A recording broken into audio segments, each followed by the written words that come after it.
पर सवाल इत्थे खड़ा हुंदा है कि मनप्रीत कि इन्हां धोखाधड़ी जिन्हां लोकां दे नाल होई है कि उन्हां दे मसले हल होए ने? ये मुद्दे जिहड़े ने ये जिहड़े पक्ष दे मुद्दे ने ये रुकण दा नाम नहीं लै रहे, लगातार वधदे ही जा रहे ने। पर इस ते सवाल कई खड़े हुंदे ने पर जवाब देने वाला कोई नहीं है कि इन्हां नूं रोकण वाला कौन आ, कदों इत्ते नकेल कसी जावेगी। इस नूं लैके कित्ते सवाल चुकीए, सरकार ते गल करिए या लोकां नूं ही घेरीए या एजेंटां दी गल करिए।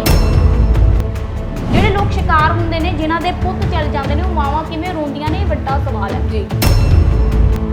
और जिहड़ी कुड़ी बाहर चल गई है उन्हें अपनी जिंदगी सैट कर ली है, 4 दिन उन्होंने लानतां पैणगियां, गल्लां होणगियां, मसला बंद हो जाएगा जिवें बेअंत कौर दा हो गया। सिर्फ लड़ाई कुर्सी की बन चुकी है। 2022 ਦੀਆਂ ਚੋਣਾਂ 'ਚ ਕਿਵੇਂ ਜਿੱਤ ਹਾਸਲ ਕਰਨੀ है, इससे मसला है। जब टावर ते बैठा अध्यापक लगातार गुहार लगा रहा सी कि कैप्टन सरकार उन्हां दी मंग पूरी करे, कैप्टन सरकार नूं तो उदों फर्क नहीं पिया। नौजवान की मौत हो जाती है, सहुरिਆਂ ਦੇ ਘਰੋਂ उसकी भेद भरी हालत ਦੇ ਵਿੱਚ लाश मिलती है। पर की ਤੁਹਾਨੂੰ ਕੀ लगता है कि ਇਹ ਲਵਪ੍ਰੀਤ ਦੇ मामले वांगू ही मामला ठंडा पै जाएगा? मामले ठंडे पै गए ने, इंसाफ देवेगा कौन? किस नूं अपील की जा रही है, सरकार नूं, प्रशासन नूं, होर है कौन तीसरा कि जितों गुहार लगाई जा रही है? भाई दियां चोणां ने या अपने सियासी मुद्दे ही नहीं मुक रहे सरकारां दे, तां ये लोकां ते किवें मसले हल करनगे? ये नौजवान नूं बचाउण दी गल करदे ने, नौजवान दे भविख दी गल कीती जा रही है कि नौजवान नशे वल जा रहा है। पर ये भी देखो कि नौजवान जब धोखेधड़ी का शिकार होता है, वो अपनी जान गवांदा है, तो वो भी तो नौजवान की जिहड़ी पीढ़ी वो भी तो खत्म ही हो रही है। जिवें अज हर वर्ग सड़कों ते उतरे है, किसान जिहड़े ने 9 महीने तो गरूहां ते बैठे ने, उन्हां दे मसलिਆਂ दे हल नहीं हुंदे, ते की उम्मीद कर रहे हो सरकारां तो कि ये तुहाडे मसलिਆਂ दे हल करनगे? सत श्री अकाल, तुसीं वेख रहे हो वी पंजाबी ते मैं हाँ मनप्रीत। तुहाडे नाल रूबरू होए हां पक्ष दे मुद्दिਆਂ ਨੂੰ ਲੈ ਕੇ ਤੇ ਮੇਰੇ ਨਾਲ सहयोगी शिखा जुड़े हुए ने। सत श्री अकाल शिखा। सत श्री अकाल शिखा, जेकर पंजाब की गल करिए तो पंजाब दे विच अजिहे कई मामले सामने आए जदों नौजवान अपनी जान नूं गवा रहे ने, नौजवान लड़कियां दे उत्ते पैसे लगा के उन्हां नूं बाहर भेज रहे ने, पर लड़कियां दे वल्लों बाद विच कोई सार नहीं ली जा रही। ते उस समय लवप्रीत ते बेअंत कौर दा मामला काफ़ी भखिया होया नज़र आ रहा सी, ते उस बारे तुहाडा की कहना है? मनप्रीत लवप्रीत दे बेअंत दे मामले नूं लैके जे गल करिए, उस वेले जद ये मामला सामने आया सी बहुत भखिया सी और लखा केसिस भी सामने आए सी। इस तरह लग रहा सी कि जिवें मेला लग्या होया, ते हैरानी भी हुंदी सी कि इन्ने लोग इस शिकार होए ने इस चीज़ दे जिन्हां दे नाल धोखाधड़ी हुई है। पर सवाल इत्थे खड़ा हुंदा है कि मनप्रीत कि इन्हां धोखाधड़ी जिन्हां लोकां दे नाल होई है कि उन्हां दे मसले हल होए ने? जो सवाल तुसीं इस वक्त पूछ रहे हो तो उसका जवाब जे मैं दवां, उसका जवाब यह है कि हाले तक कोई सुनवाई नहीं हुई है। लवप्रीत दा परिवार भी हाले तक इंसाफ की गुहार लगा रहा, उन्होंने भी कोई इंसाफ नहीं मिलिया जी। ये मुद्दे जिहड़े ने, ये जिहड़े पक्ष दे मुद्दे ने, ये रुकण दा नाम नहीं लै रहे, लगातार वधदे ही जा रहे ने। पर इस ते सवाल कई खड़े हुंदे ने पर जवाब देने वाला कोई नहीं है कि इन्हां ते रोकथाम कदों लगूगी, इन्हां नूं रोकण वाला कौन आ, कदों इत्ते नकेल कसी जावेगी। इनू हुण इस नूं लैके कित्ते सवाल चुकीए, सरकार ते गल करिए या लोकां नूं ही घेरीए या एजेंटां दी गल करिए, ये नहीं पता। पर जो हुण बेअंत कौर दे मामले ते सुनवाई दी गल आखी गई सी, हाले तक इंसाफ नहीं मिलिया, लगातार संघर्ष चल रहा उस परिवार का जी। ਹੁਣ ਜਿਵੇਂ ਲਵਪ੍ਰੀਤ ਤੇ ਬੇਅੰਤ ਕੌਰ ਦੀ ਤੁਸੀਂ ਗੱਲ ਕੀਤੀ, ਉਸ ਸਮੇਂ ਕਾਫੀ ਨਾਅਰੇਬਾਜ਼ੀ ਕੀਤੀ ਜਾ ਰਹੀ ਸੀ, ਲੋਕਾਂ ਦੇ ਵੱਲੋਂ ਧਰਨੇ ਲਗਾਏ ਜਾ ਰਹੇ ਸੀ, ਅਪੀਲ ਕੀਤੀ ਜਾ ਰਹੀ ਸੀ ਕਿ ਬੇਅੰਤ ਕੌਰ ਨੂੰ ਕੈਨੇਡਾ ਤੋਂ ਡਿਪੋਰਟ ਕਰ ਦਿੱਤਾ ਜਾਵੇ। ਤੁਹਾਨੂੰ ਕੀ ਲੱਗਦਾ ਹੈ ਕਿ ਉਹਨਾਂ ਦੇ ਪਰਿਵਾਰ ਦੀ ਸੁਣਵਾਈ ਹੋਈ ਹੈ ਜਾਂ ਨਹੀਂ?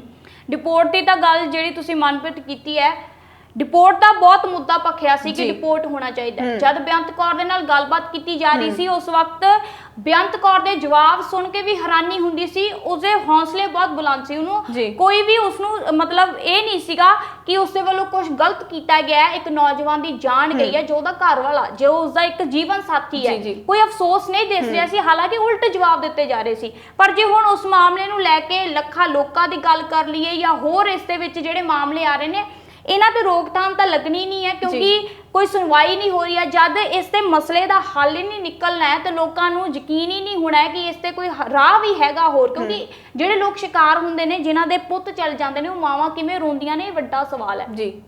और जिहड़ी कुड़ी बाहर चल गई है, उन्हें अपनी जिंदगी सैट कर ली है, 4 दिन उन्होंने लानतां पैणगियां, गल्लां होणगियां, मसला बंद हो जाएगा, जिवें बेअंत कौर दा हो गया। ਪਰ ਸਵਾਲ ਤਾਂ ਇਹ ਹੈ ਜਿਨ੍ਹਾਂ ਨੇ ਲੱਖਾਂ ਪੈਸਾ ਲਾਇਆ, ਜਿਨ੍ਹਾਂ ਦਾ ਪੁੱਤ ਗਿਆ, ਉਹਨਾਂ ਦੀ ਸੁਣਵਾਈ ਕਦੋਂ ਹੋਵੇਗੀ, ਉਹਨਾਂ ਦੇ ਮਸਲੇ ਕਦੋਂ ਹੱਲ ਹੋਣਗੇ। ਜੀ ਸ਼ਿਖਾ, 2022 ਦੀਆਂ ਚੋਣਾਂ ਆਉਣ ਵਾਲੀਆਂ ਨੇ ਤੇ ਸਿਆਸੀ ਪਾਰਟੀਆਂ ਦੇ ਵੱਲੋਂ ਰੈਲੀਆਂ ਕੀਤੀਆਂ ਜਾ ਰਹੀਆਂ ਨੇ, ਅਲੱਗ-ਅਲੱਗ ਇਲਾਕਿਆਂ 'ਚ ਜਾ ਕੇ ਲੋਕਾਂ ਦੀ ਸੁਣਵਾਈ ਕੀਤੀ ਜਾ ਰਹੀ ਹੈ। ਹੁਣ ਸੁਖਬੀਰ ਸਿੰਘ ਬਾਦਲ ਨੇ ਕਿਹਾ ਸੀ ਕਿ 100 ਦਿਨਾਂ ਦੇ ਵਿੱਚ ਅਲੱਗ-ਅਲੱਗ ਇਲਾਕਿਆਂ ਦੇ ਦੌਰੇ ਕਰਨਗੇ ਤੇ ਉਹ ਦੌਰਿਆਂ ਨੂੰ ਸ਼ੁਰੂ ਵੀ ਕਰ ਦਿੱਤਾ ਗਿਆ ਹੈ। ਲੋਕਾਂ ਦੀ ਸੁਣਵਾਈ ਵੀ ਕਰਨੀ ਉਹਨਾਂ ਨੇ ਸ਼ੁਰੂ ਕਰ ਦਿੱਤੀ ਗਈ ਹੈ। ਤੁਹਾਨੂੰ ਕੀ ਲੱਗਦਾ ਹੈ ਸੁਖਬੀਰ ਸਿੰਘ ਬਾਦਲ ਨੂੰ ਇਹਨਾਂ ਪਰਿਵਾਰਾਂ ਦੇ ਨਾਲ ਜਾ ਕੇ ਵੀ ਇਹਨਾਂ ਦੀ ਸੁਣਵਾਈ ਕਰਨੀ ਚਾਹੀਦੀ ਹੈ? ਮਨਪ੍ਰੀਤ, ਸੁਖਬੀਰ ਸਿੰਘ ਬਾਦਲ ਦੀ ਗੱਲ ਨਹੀਂ, ਇਹ ਹਰ ਸਰਕਾਰ ਦਾ ਮਸਲਾ ਹੈ ਜੀ। ਹਰ ਨੂੰ ਗੰਭੀਰਤਾ ਦੇ ਨਾਲ ਲੈਣਾ ਚਾਹੀਦਾ ਹੈ, ਪਰ ਕੋਈ ਵੀ ਸਰਕਾਰ ਇਸ ਨੂੰ ਗੰਭੀਰਤਾ ਨਾਲ ਨਹੀਂ ਲੈ ਰਹੀ ਹੈ। ਸਿਰਫ ਲੜਾਈ ਕੁਰਸੀ ਦੀ ਬਣ ਚੁੱਕੀ ਹੈ। 2022 ਦੀਆਂ ਚੋਣਾਂ 'ਚ ਕਿਵੇਂ ਜਿੱਤ ਹਾਸਲ ਕਰਨੀ ਹੈ, ਇਸ ਦਾ ਹੀ ਮਸਲਾ ਹੈ। ਹੁਣ ਜਿੰਨੀਆਂ ਵੀ ਸਰਕਾਰਾਂ ਆਉਂਦੀਆਂ ਨੇ, ਸਰਕਾਰ ਬਦਲ ਜਾਂਦੀ ਹੈ, ਮਸਲੇ ਸਵਾਲ ਲੋਕਾਂ ਦੇ ਜਾਂ ਬੇਰੁਜ਼ਗਾਰੀ ਜਾਂ ਜੋ ਵੀ ਮਸਲਾ ਹੈ ਉਹ ਉਸੇ ਤਰ੍ਹਾਂ ਹੀ ਬਣਿਆ ਰਹਿੰਦਾ ਹੈ। ਵੱਡੀ ਗੱਲ ਤਾਂ ਇਹ ਹੈ, ਇਹਨਾਂ ਸਰਕਾਰਾਂ ਨੂੰ ਇਹ ਨਹੀਂ ਪਤਾ ਲੱਗਦਾ ਕਿ ਲੋਕ ਜਦੋਂ ਆਵਾਜ਼ ਬੁਲੰਦ ਕਰਦੇ ਨੇ ਕਿਸੇ ਵੀ ਮੁੱਦੇ ਨੂੰ ਲੈ ਕੇ ਜਾਂ ਬੇਰੁਜ਼ਗਾਰੀ ਨੂੰ ਲੈ ਕੇ ਜਾਂ ਨੌਕਰੀਆਂ ਨੂੰ ਲੈ ਕੇ, ਕਿਸੇ ਵੀ ਮੁੱਦੇ ਨੂੰ ਜਦ ਆਵਾਜ਼ ਬੁਲੰਦ ਕੀਤੀ ਜਾਂਦੀ ਹੈ ਤੇ ਉਹ ਸਰਕਾਰਾਂ ਕਿਉਂ ਨਹੀਂ ਸੁਣਵਾਈ ਕਰਦੀਆਂ। ਕਿਵੇਂ ਹੁਣ ਬੇਰੁਜ਼ਗਾਰ ਜਿਹੜੇ ਨੇ ਸੜਕਾਂ ਤੇ ਉਤਰੇ ਹੋਏ ਨੇ, ਖੁਦਕੁਸ਼ੀਆਂ ਕਰ ਰਹੇ ਨੇ, ਮਜਬੂਰ ਹੋ ਗਏ ਨੇ, ਪਰ ਉਹਨਾਂ ਨੂੰ ਬਦਲੇ ਦੇ ਵਿੱਚ ਕੀ ਮਿਲ ਰਿਹਾ? ਲਾਠੀ ਚਾਰਜ। ਜਦ ਟਾਵਰ ਤੇ ਬੈਠਾ ਅਧਿਆਪਕ ਲਗਾਤਾਰ ਗੁਹਾਰ ਲਗਾ ਰਿਹਾ ਸੀ ਕਿ ਕੈਪਟਨ ਸਰਕਾਰ ਉਹਨਾਂ ਦੀ ਮੰਗ ਪੂਰੀ ਕਰੇ, ਕੈਪਟਨ ਸਰਕਾਰ ਨੂੰ ਤਾਂ ਉਦੋਂ ਫਰਕ ਨਹੀਂ ਪਿਆ। ਇਹ ਤਾਂ ਬਹੁਤ ਛੋਟਾ ਜਿਹਾ ਮੁੱਦਾ ਆ ਕਿ ਜਿਹੜੇ ਨੌਜਵਾਨ ਆਪਣੀ ਜਾਨ ਗਵਾ ਰਹੇ ਨੇ। ਹਾਲਾਂਕਿ ਇਸ ਮੁੱਦੇ ਤੇ ਸਿਰਫ ਮਹਿਲਾ ਕਮਿਸ਼ਨ ਦੇ ਵੱਲੋਂ ਇੱਕ ਜਿਹੜੀ ਸਟੇਟਮੈਂਟ ਆਈ ਸੀ, ਉਹਨਾਂ ਨੇ ਜਸਟਿਨ ਟਰੂਡੋ ਦੇ ਨਾਲ ਗੱਲਬਾਤ ਕੀਤੀ ਸੀ, ਉਸ ਮਸਲੇ ਤੇ ਗੱਲ ਹੋਈ। ਮਸਲਾ ਇਹ ਹੈ ਕਿ ਜਿਹੜੇ ਏਜੰਟ ਨੇ ਉਹਨਾਂ ਤੇ ਨਕੇਲ ਕੱਸਣ ਦੀ ਲੋੜ ਹੈ, ਜਿਹੜੇ ਧੋਖਾਧੜੀ ਕਰ ਰਹੇ ਨੇ ਜਾਂ ਪੈਸੇ ਠੱਗਣ ਦੀ ਗੱਲ ਕਰ ਰਹੇ ਨੇ। ਉਹ ਕੁੜੀਆਂ ਦੇ ਵੀ ਵੱਡਾ ਸਵਾਲ ਖੜਾ ਹੋ ਜਾਂਦਾ ਹੈ ਜਿਹੜੀਆਂ ਧੋਖੇਧੜੀਆਂ ਕਰਦੀਆਂ ਨੇ, ਕਿਉਂਕਿ ਜਿਵੇਂ ਉਹਨਾਂ ਦੇ ਮਾਂ-ਬਾਪ ਹੁੰਦੇ ਨੇ ਤੇ ਉਸ ਮੁੰਡੇ ਦੇ ਵੀ ਮਾਂ-ਬਾਪ ਨੇ, ਉਹਨਾਂ ਨੇ ਵੀ ਕੋਈ ਲੱਖਾਂ ਉਮੀਦਾਂ ਲਗਾਈਆਂ ਹੁੰਦੀਆਂ ਨੇ, ਪਰ ਕਿਵੇਂ ਮਿੰਟ 'ਚ ਜਾ ਕੇ ਉੱਥੇ ਬਦਲ ਜਾਂਦੀ ਹੈ, ਇਹ ਵੀ ਸਵਾਲ ਹੀ ਖੜਾ ਰਹਿ ਜਾਂਦਾ ਹੈ। ਪਰ ਇਸ ਤੇ ਕੋਈ ਵੀ ਮਸਲਾ ਜਾਂ ਇਸ ਤੇ ਗੱਲ ਨਹੀਂ ਬਾਹਰ ਆਉਂਦੀ ਪਈ ਹੈ। ਹੁਣ ਤੁਸੀਂ ਗੱਲ ਕੀਤੀ ਕਿ ਇਹ ਜਿਹੜੇ ਮੁੱਦੇ ਨੇ ਮੁੱਦੇ ਹੀ ਬਣ ਕੇ ਰਹਿ ਜਾਂਦੇ ਨੇ, ਇਹਨਾਂ ਤੇ ਕੋਈ ਵੀ ਸੁਣਵਾਈ ਨਹੀਂ ਕੀਤੀ ਜਾਂਦੀ। ਹੁਣ ਪਿਛਲੇ ਦਿਨ ਹੀ ਮਾਮਲਾ ਸਾਹਮਣੇ ਆਇਆ ਸੀ ਮਲੇਰਕੋਟਲਾ ਤੋਂ, ਨੌਜਵਾਨ ਦੀ ਮੌਤ ਹੋ ਜਾਂਦੀ ਹੈ, ਸਹੁਰਿਆਂ ਦੇ ਘਰੋਂ ਉਸ ਦੀ ਭੇਦ ਭਰੀ ਹਾਲਤ ਦੇ ਵਿੱਚ ਲਾਸ਼ ਮਿਲਦੀ ਹੈ। ਪਰ ਕੀ ਤੁਹਾਨੂੰ ਕੀ ਲੱਗਦਾ ਹੈ ਕਿ ਇਹ ਲਵਪ੍ਰੀਤ ਦੇ ਮਾਮਲੇ ਵਾਂਗੂ ਹੀ ਮਾਮਲਾ ਠੰਡਾ ਪੈ ਜਾਏਗਾ? ਮਾਮਲੇ ਠੰਡੇ ਪੈ ਗਏ ਨੇ, ਕਿਉਂਕਿ ਜਦ ਲਵਪ੍ਰੀਤ ਤੇ ਬੇਅੰਤ ਕੌਰ ਨੂੰ ਜੇ ਲਵਪ੍ਰੀਤ ਨੂੰ ਇਨਸਾਫ ਮਿਲ ਜਾਂਦਾ, ਸ਼ਾਇਦ ਉਮੀਦ ਹੋਣੀ ਸੀ ਕਿ ਇਹਨਾਂ ਲੋਕਾਂ ਨੂੰ ਵੀ ਇਨਸਾਫ ਮਿਲਦਾ। ਜਦ ਲਵਪ੍ਰੀਤ ਦੇ ਮਾਮਲੇ ਤੇ ਹੀ ਕੋਈ ਸੁਣਵਾਈ ਨਹੀਂ ਹੋਈ ਹੈ, ਹਾਲਾਂਕਿ ਪ੍ਰਦਰਸ਼ਨ ਕੀਤੇ ਗਏ, ਪ੍ਰੈਸ ਕਾਨਫਰੰਸ ਕੀਤੀਆਂ ਜਾ ਰਹੀਆਂ ਨੇ, ਉਹਨਾਂ ਨੂੰ ਹੀ ਕੋਈ ਮਸਲੇ ਦਾ ਹੱਲ ਨਹੀਂ ਹੋਇਆ, ਉਹਨਾਂ ਦੀ ਸੁਣਵਾਈ ਨਹੀਂ ਹੋ ਰਹੀ, ਜਦਕਿ ਲੋਕਾਂ ਨੇ ਬਹੁਤ ਸਪੋਰਟ ਕੀਤੀ ਸੀ, ਜਸਟਿਸ ਮਿਲਣਾ ਚਾਹੀਦਾ ਹੈ, ਨਾਰੇ ਵੀ ਲੱਗੇ ਗਏ, ਪਰ ਹੱਲ ਕੋਈ ਨਹੀਂ ਨਿਕਲਿਆ। ਹੁਣ ਤੁਸੀਂ ਮਲੇਰਕੋਟਲੇ ਦੀ ਗੱਲ ਕਰ ਰਹੇ ਹੋ, ਇਸ ਦੇ ਨਾਲ ਤਾਂ ਹੁਣ ਮਹਿੰਦੀਪੁਰ ਤੋਂ ਵੀ ਇੱਕ ਕੇਸ ਸਾਹਮਣੇ ਆਇਆ, ਉਹ ਵੀ ਪਰਿਵਾਰ ਗੁਹਾਰ ਲਗਾ ਰਿਹਾ ਕਿ ਉਹਨਾਂ ਨੂੰ ਮੰਗ ਕਰ ਰਿਹਾ ਕਿ ਉਹਨਾਂ ਨੂੰ ਇਨਸਾਫ ਮਿਲਣਾ। ਇਨਸਾਫ ਦੇਵੇਗਾ ਕੌਣ? ਵੱਡਾ ਸਵਾਲ ਤਾਂ ਇੱਥੇ ਹੀ ਹੈ ਕਿ ਇਨਸਾਫ ਦਊਗਾ ਕੌਣ?